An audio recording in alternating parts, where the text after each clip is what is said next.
अभी दुका दुके पहाड़ा चढ़ल जवानी हमर भइल बाका कहारा पढ़ता सैया अभी दुका दुके पहाड़ा मिले ना मजा सखी सुते जब संगे मिले ना मजा सखी सुते जब संगे कख गघ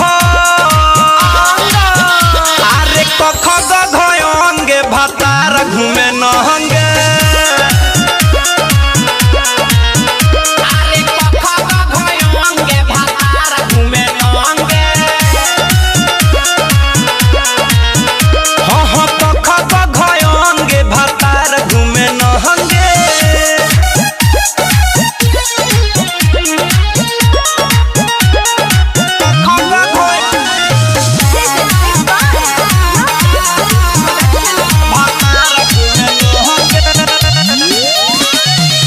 चौसे ना चढ़ेला छो से छुएला जैसे जवानी के ना पानी चुएला चौसे ना चढ़ेला छो से छुएला जैसे जवानी के ना पानी चुएला झसे नाही झूला के रसगुल्ला चिखता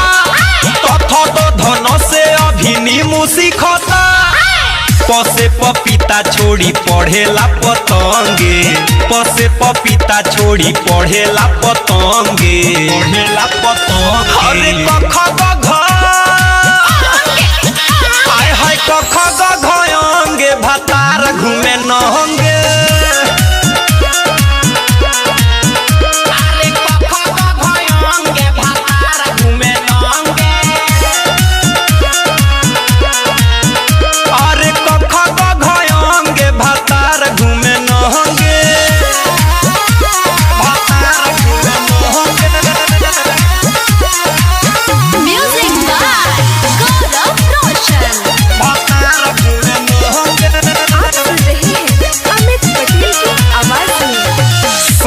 हमारो बाबे मिलल चोहा कहो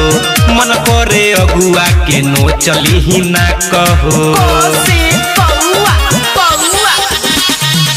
सैया हमारो बाबे मिलल चोहा कहो मन करे अगुआ के नो चली ही ना कहो भतारा अमित पूरा चित बाबे हो परदीप दीवाना ओकर हित बाबे हो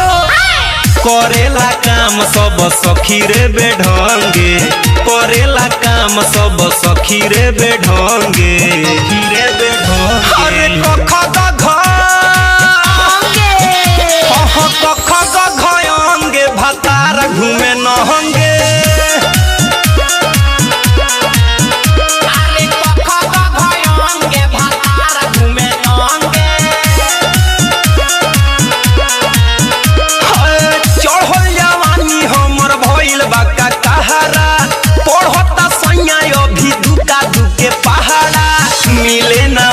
सखी सुते जब संगे मिले ना मजा सखी सुते जब संगे कख गघ अरे कख गघ अंगे भातार घूमे न